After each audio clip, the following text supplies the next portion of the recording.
There was a time when you could eat just about anything and bounce right back. A salty bowl of soup, a handful of chips, a few slices of cured meat. Your body handled it, your kidneys filtered it, your blood pressure hardly blinked. But somewhere along the way, sometime after your 60th birthday, that quiet resilience begins to shift. You may have noticed it subtly. A bit more swelling in your ankles after a salty dinner, a restless night's sleep, a strange heaviness in your chest. Maybe your doctor mentioned your blood pressure's creeping up, even though nothing about your routine has changed.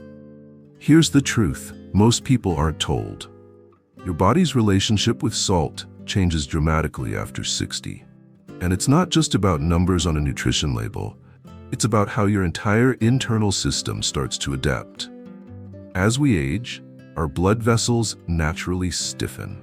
The elastic flexibility that helped regulate pressure in our 40s or 50s becomes less reliable. Salt, once a minor factor, now has a more exaggerated impact, causing your body to retain more fluid, making your heart work harder than it used to. And then there are the kidneys. These quiet workhorses are responsible for filtering excess sodium out of your bloodstream. But after 60, kidney function declines slowly, even in people without kidney disease. That means the same amount of salt you tolerated at 40 might overwhelm your system now, leading to water retention, fatigue, and rising blood pressure. The nervous system also plays a role. As stress accumulates, your adrenal glands become more sensitive, and too much sodium can increase the release of stress hormones, affecting sleep, mood, and even memory. And yet, despite all these changes, many older adults are never told how much is too much. Or worse, they're told to avoid salt altogether, without understanding the nuance. That's why this conversation matters. Because salt isn't evil, it's essential. But after 60, it deserves a second look. Not out of fear, but out of wisdom. Your body is changing, your needs are changing, and knowing how salt fits into this new chapter, not as a threat, but as something to be understood, is a quiet act of care. And from here, it gets even more surprising.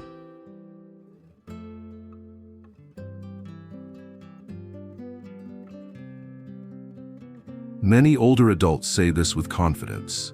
I don't use much salt. I hardly ever add it at the table. And that's true. Most people over 60 have already taken the shaker off the table, replaced it with herbs, or simply trained themselves not to reach for it. But what if I told you that's not where the danger lies? In reality, over 70% of the salt we consume every day doesn't come from the salt shaker. It comes from packaged, preserved, and prepared foods, the things we don't always think twice about. That slice of whole wheat bread at breakfast, it can contain more sodium than a handful of salted almonds. That healthy soup in the can, sometimes over half your daily sodium allowance, in just one bowl. And those deli meats, frozen dinners, salad dressings, cheeses, and sauces? They may seem innocent, but together they create a slow, invisible buildup. It's not just processed junk food that carries salt. Even better for you, items like cottage cheese, smoked salmon, and vegetable juices can be sodium traps. And when you're over 60, when your kidneys are slower and your blood vessels more sensitive, that quiet accumulation begins to matter more than ever. Salt is hidden in places most people never check. A simple store-bought rotisserie chicken, a slice of pizza with thin crust, a light soy sauce or vinaigrette, even medications and supplements with sodium-based fillers. Day after day, bite after bite, you may be consuming far more sodium than you realize, even without adding any salt yourself. That's why understanding your plate, not just your palate, is so important at this stage in life. Because the harm isn't always dramatic. It doesn't scream, it builds slowly, in the form of pressure, swelling, headaches, fog, exhaustion. And by the time the symptoms are visible, the system is already strained. But here's the good news. This isn't about restriction, it's about awareness. Once you know where salt hides, you can make small, gentle changes that lower your intake naturally, without losing the joy of food. And just as salt can sneak in, its effects can sneak up. Let's take a closer look at what too much sodium can silently do to your body after 60, especially when no one's looking.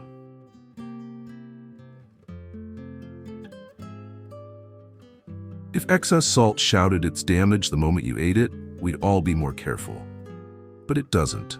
Salt is a quiet visitor. It arrives subtly and it stays longer than you think, leaving traces in places you don't see, until suddenly you feel off. After the age of 60, your body becomes more vulnerable to what salt does behind the scenes, and the effects aren't always immediate. They're gradual, gentle, but deep. Let's begin with the heart, the hardest working muscle in your body. When sodium levels in the bloodstream rise, the body holds on to more water to balance things out. That means increased blood volume, and that means more pressure on your arteries. For an older heart, already beating with years of service behind it, this added pressure isn't just tiring. It's dangerous. The arteries, often stiffening with age, can't expand as easily. The heart must pump harder, day in and day out. This quiet overexertion leads to high blood pressure, one of the leading causes of stroke and heart disease in seniors. But salt doesn't stop there. It moves next to your kidneys. These vital organs, which filter your blood and regulate fluid balance, are especially sensitive to sodium overload. Too much salt forces them to work harder, filtering excess fluid, balancing electrolytes, and maintaining your blood's chemistry. Over time, this constant burden wears them down, increasing the risk of chronic kidney disease, especially when other conditions like diabetes or hypertension are already present. And yet, there's a third, often overlooked area affected by salt: your brain. Several studies have shown that high sodium levels may be linked to cognitive decline, even in people without noticeable memory issues. The connection lies in inflammation. Salt can contribute to low-grade chronic inflammation throughout the body, including the brain, impairing blood flow and disrupting neural pathways. You might notice this as mental fog, trouble concentrating, forgetfulness, difficulty staying asleep at night. And speaking of sleep, yes, salt plays a role there too. High salt intake, especially in the evening, can disrupt your body's hormonal balance and nervous system activity. This can lead to more restless nights, frequent trips to the bathroom, and less deep, restorative sleep. And without proper rest, everything else becomes harder. Memory, mood, energy, even digestion. It's a domino effect, and most of it is silent. Because too much salt doesn't cause immediate pain. It doesn't cause a sudden cough or rash. It sneaks in and takes its toll in small, invisible ways, until your body starts to speak in other languages. Fatigue, swelling, a racing heart, brain fog, bone aches. And by then, the damage may already be underway. But here's the thing. Knowledge is protection. When you understand the invisible chain reaction too much sodium sets off, especially in an aging body, you begin to see food differently, not as punishment or pleasure, but as the most intimate medicine you give yourself each day. And as we continue, you'll see that it's not just about too much salt. There's also a hidden danger in the other direction. When seniors cut salt too drastically, they risk a different set of complications. Because balance, not fear, is the goal. Let's now look at what happens when the pendulum swings too far the other way, and the body begins to run low on sodium in its effort to be healthy.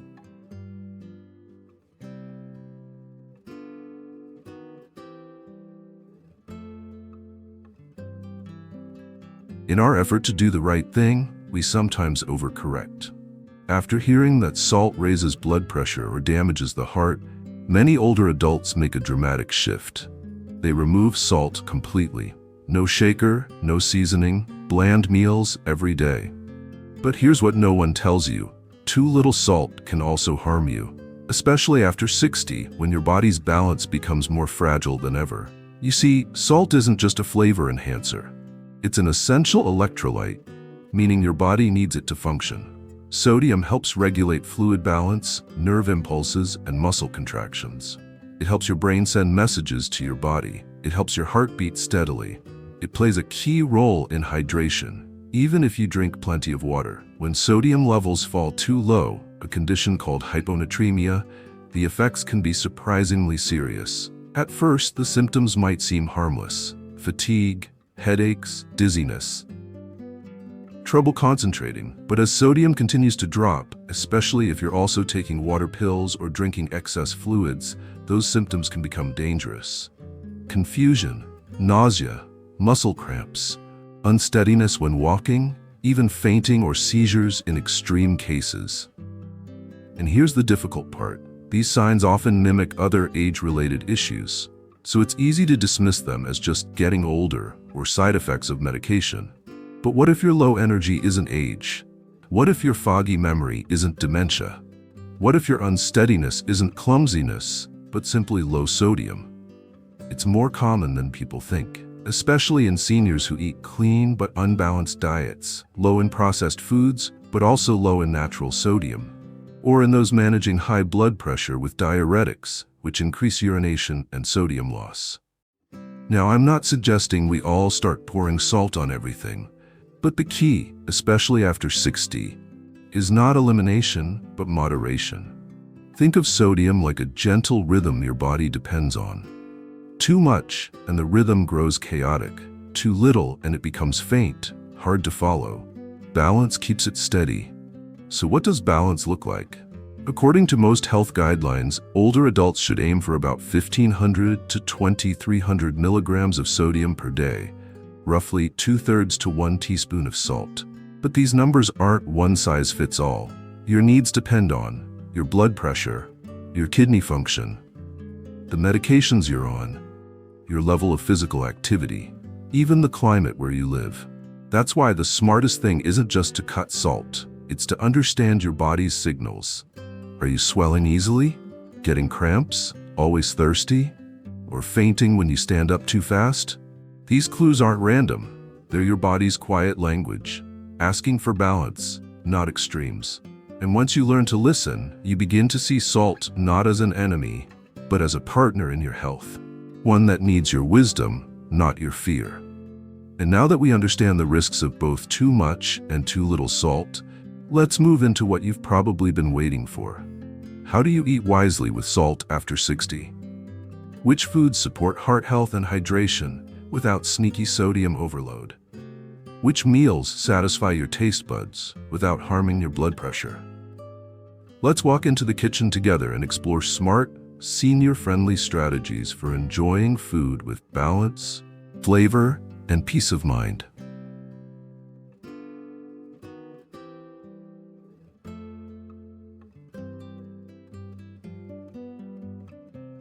Now that we've explored what salt does when it's too much and too little, let's shift into the heart of everyday living: how to eat wisely without worry.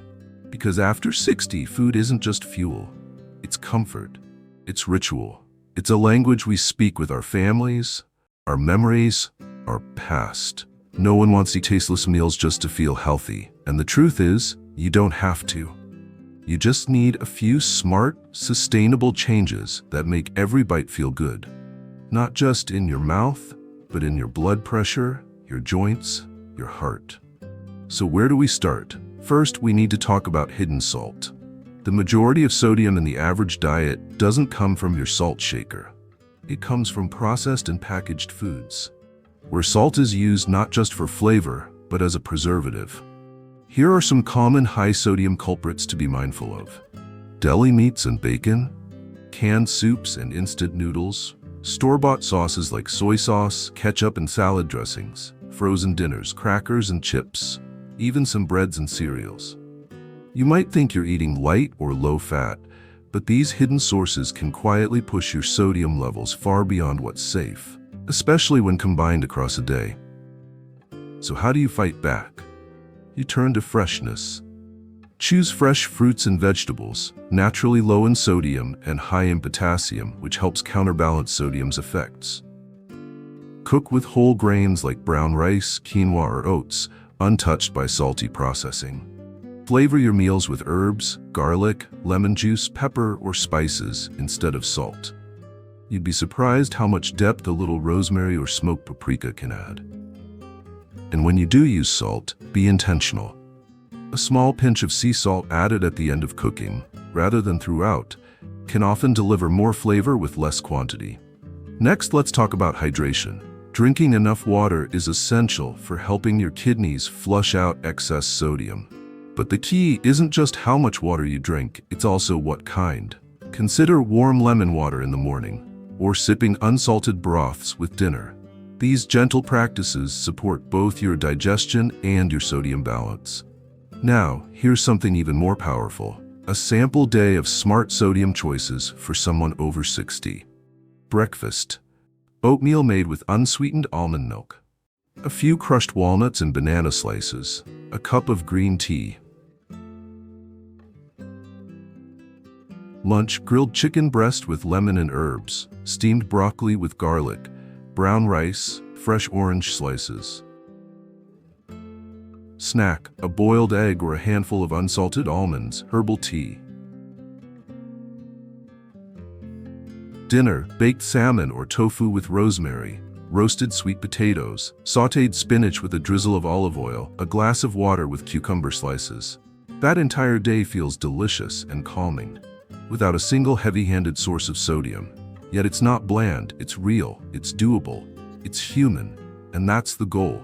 To move away from fear, to stop seeing food as a punishment or a puzzle, and to start seeing it, even at 60, 70, or 85, as your ally in feeling strong, clear, and peaceful. Because when you eat with awareness, not anxiety, you create a new rhythm for your body, one that's steady, nourishing, kind. In the final part of this video, we'll answer a few of the most common questions older adults ask about salt, including whether low-sodium labels can be trusted and what to do if your doctor gives conflicting advice. At this point, you've probably had a few questions rise to the surface. Not just how much salt is too much, but the kind of questions that sit quietly in your mind whenever you pick up a food label or sit across from your doctor and hear something confusing. So let's take a few minutes to answer the most common and most important salt-related questions from older adults.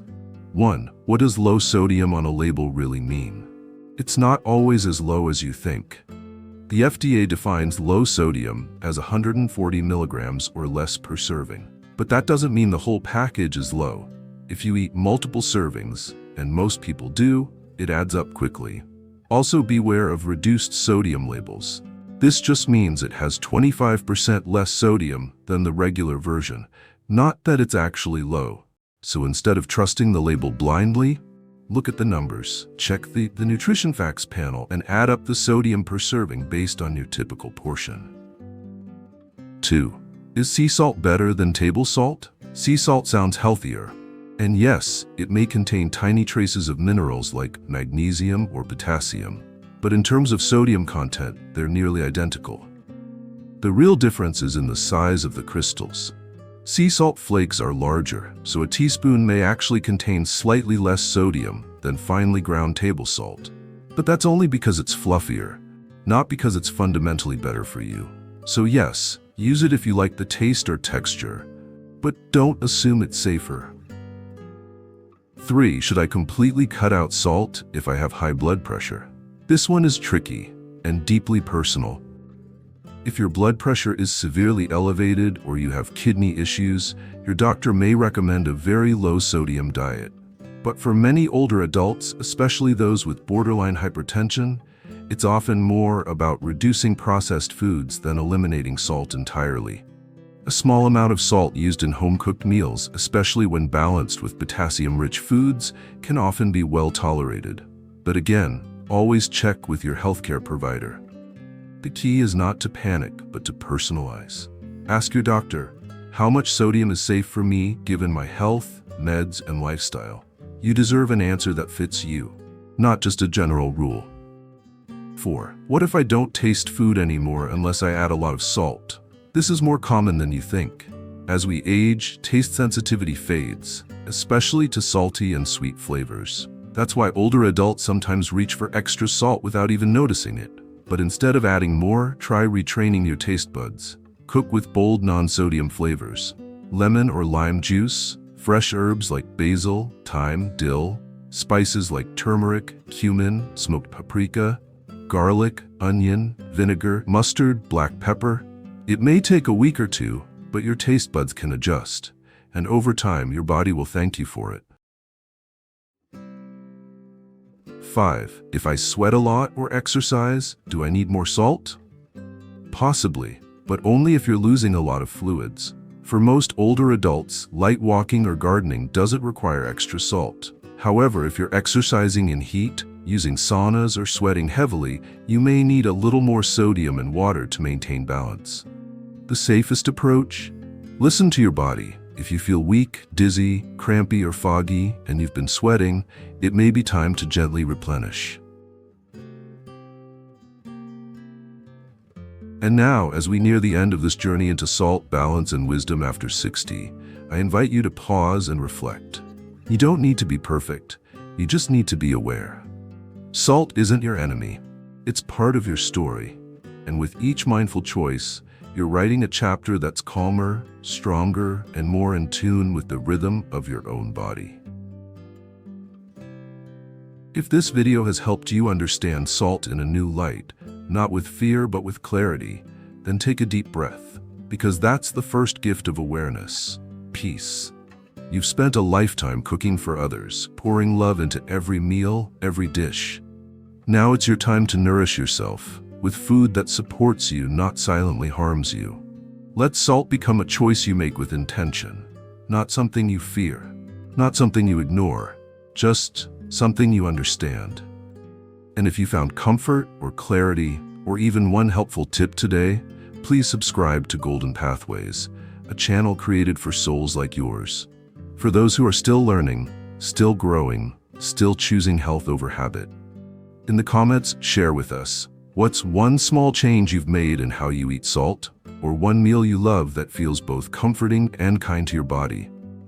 Because when you speak, others listen. And sometimes, one story, one comment, is the light someone else has been waiting for. Until next time, may your meals be mindful, may your body feel lighter, and may your path forward be one of calm, strength, and joy.